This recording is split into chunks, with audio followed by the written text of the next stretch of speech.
I'm the co-founder and the owner of MC Companies, where we've done over $3 billion in real estate transactions, and we own over 10,000 units today. Here are my top 10 business lessons. Number 1, cash is king. Now, I always tell everybody sales equals income, and I heard this years ago from a hardcore entrepreneur, and it's absolutely true. What a lot of people do is they focus on processes and systems, and they forget that they need sales. Without people paying something or a customer paying something, you don't have any income at all. A lot of people focus on all the little things, which are important, don't get me wrong. All the big things are revenue-based. So you need to understand where your sales are coming from. You need to understand your margins. And more importantly, you need to understand your numbers. You need to know if you're cash flowing or not on a daily basis. This is precisely why we only buy properties that cash flow and not just for capital gains. This is how a lot of people got in trouble in the past and will be in the future, is you buy something and you expect it to go up and then it doesn't.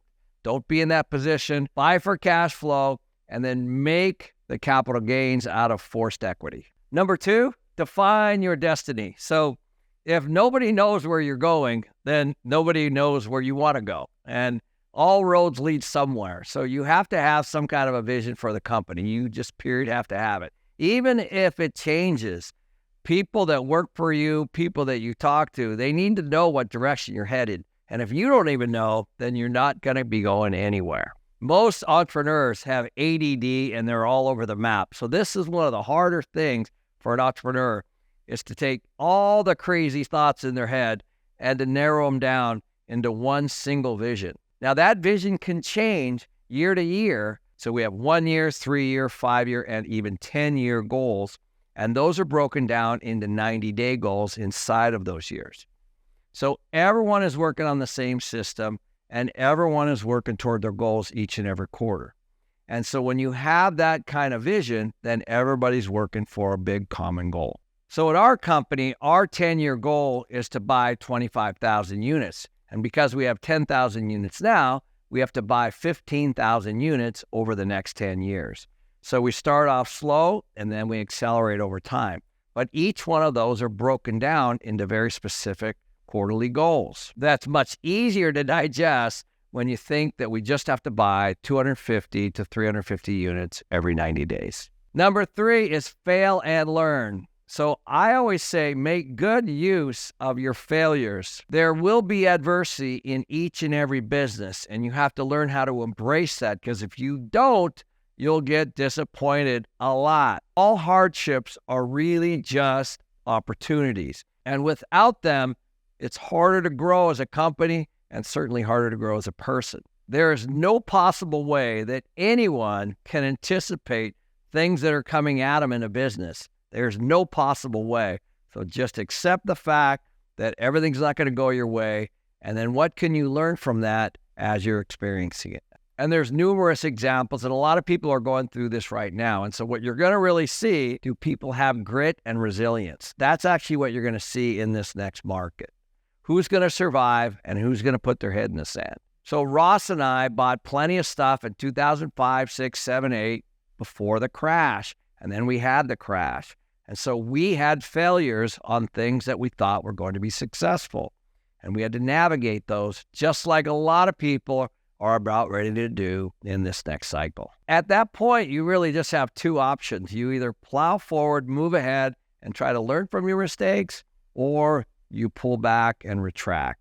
I chose the former, which is my 4th lesson, which is embrace realities. A lot of people are in massive denial right now and not embracing the reality of the moment today. You need to provide a perspective to create priorities. You need to dig in and actually look at the reality, and then that gives you a roadmap to be able to solve those particular issues. If you're just in denial and not looking for the real things that are going on and swirling around the business, if you are just focusing like an optimist with some positivity, it's not going to work. You have to be real. You have to be a realist. I am an ultimate optimist, but I also have to be a realist.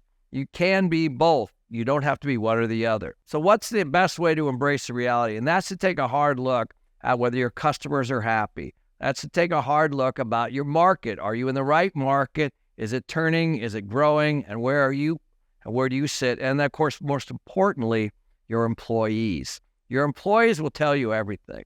Are they happy? Are they not happy? If you are losing money, you need to take a real good look at your own business and embrace the reality, and then dig in on all the issues, on the expenses and the income until you solve that problem. And when you provide perspective on all the things that could be going wrong or right in a business, then it helps you reset your priorities for the next quarter. Number 5, accept the uncertain. Now, this is exactly what's going on right now. There are plenty of people in my business that didn't anticipate that the banks would pull back. They didn't anticipate that the markets would change. They didn't anticipate that the renters might not have year-over-year rent of 5 or 10%, and then it might go negative. They never anticipated that interest rates would go up. They never anticipated that cap rates would go up. You have to anticipate the uncertain. This should be done when you're buying and when you're owning. These are things that can always come at you, and make these uncertainties part of your plan. Quit selling so much and start to put on your reality hat like we just talked about. Because if you're not accepting the uncertain, then you're not going to adjust and you're not going to have the vision that everyone needs from you. Number 6, enjoy the process. Now, this gets lost a lot, especially from business owners, because it never stops. I know a lot of you are emailing and texting all morning, all night, during the day. Things never stop. At my company, we celebrate closings. We celebrate acquisitions. We actually take time off during the weeks to keep our company culture. We are fully transparent with all our employees about what's going right and what's going wrong, because they deserve to know. Number 7, your existing customers are more important than new customers. For whatever reason, the whole market is flipped. There's all this marketing and advertising, trying to get new customers all the time, and I understand that. But what you really need to do is figure out who your customer is now, because they're already coming in and spending money with you. You need to spend time on them. In the apartment world, that's called resident retention. We have budgets and we have full plans with our current residents to keep them in our properties over the long haul. And it all boils around customer service and good communication. In our world, where we have over 10,000 tenants, there are lots of things people need at all times. So one of the things, for example, we did is not only do we have customer service at all our properties, but we have customer service at the corporate office. So at any time, 24 hours a day, people can call and we can communicate with them about what's going on with them. Don't forget, our tenants are the ones that are paying the mortgage. They're paying the insurance. They're paying the property tax. They're paying the utilities. They're paying all the salaries. Those are our tenants. We need to take care of those people. So always focus on your existing customers, because I believe they are way more important than all the new ones that you haven't even met yet. Number 8, all businesses have 3 masters. So at all times, we got 3 balls in the air. The first one, of course, is the employees, the hardworking employees that keep it all together and do all the work. The second one is the customer, and the customer is the one that pays everybody. They are the most important. And the third one, of course, is the business itself. So this got tested by a lot of companies, of course, during COVID, especially with the employees and the customers and the businesses. Those are lessons and those are uncertainties that came to all of us. And you all saw before your eyes, some businesses made it and some did not. It's been my experience that a lot of business owners only focus perhaps maybe on one of these things, like the business itself, when really the entire business is the customer and the employees that help you run that business. So all 3 are important and all 3 are in balance at all times. If there's no money coming in on the business, there's no way to pay your employees. If the customers aren't happy, you're not getting the money for the business. If you don't have the money from the business, you can't hire employees. So they're all 3 intertwined and they're all 3 very important. Number 9, stay curious and stay flexible. So this is very hard for a lot of people, but I always try to listen to understand. Now, I know that sounds odd. A lot of times entrepreneurs are really rigid. They're very biased. They have a strong belief because they're the boss, for example. You always have to stay curious and you always have to stay flexible. And I'll give you a couple examples.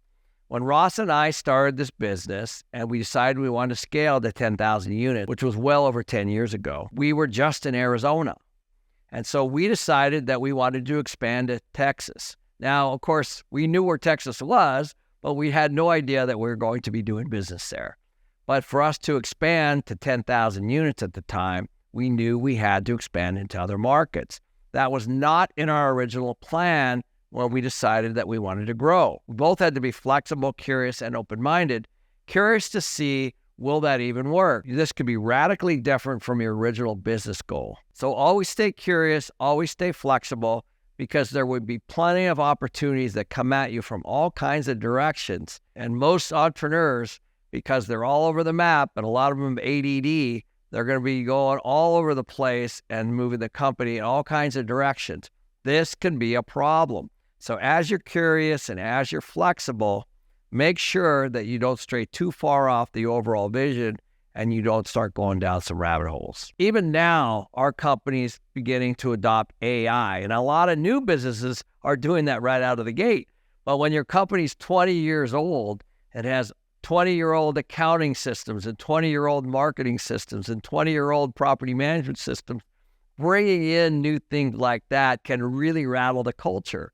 So that's what I mean by stay curious and stay flexible, because those kinds of things like AI can make your whole business run much more efficiently, but they're always going to be met with resistance inside of the company because each and every person thinks that it's going to be more work for them, when you, as the visionaries, should always keep in mind that it's probably actually going to make their job easier. The 10th is protect your personal interests, and I can't emphasize this enough, guys.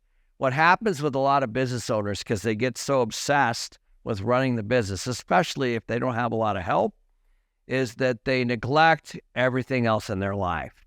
They make the business the sole focus. So I've seen this a lot with friends of mine that start to neglect their health, and they start to neglect their own family, their kids, their wife, if they're married, etc., even relationships with their friends and family. This is a big red flag. The purpose of a business is to free up your time to be able to do more of that stuff. I do not miss a workout. My friends and family are important. Those are all priorities well above the business. And if you put them below the business, then that's where they will stay, and they will all feel that. So for me, my family, my friends, the gym, meditation, trips, and just experiences are a priority, and the business is designed to pay for my lifestyle. It's not the other way around. The business should not take away from your lifestyle. Overall, what we're searching for here is connection and peace and happiness. And the business is supposed to help you achieve that. Sometimes a lot of people replace their priority with a business and use it as an excuse. It really needs to be the other way around. I've been in business for 33 years, and these are some of the top lessons that I have learned. But I think the most important things that you guys need to learn is from my own mistakes so that you don't have to. And that's why I just made a video on the most important mistakes that I've ever made. Check that out here.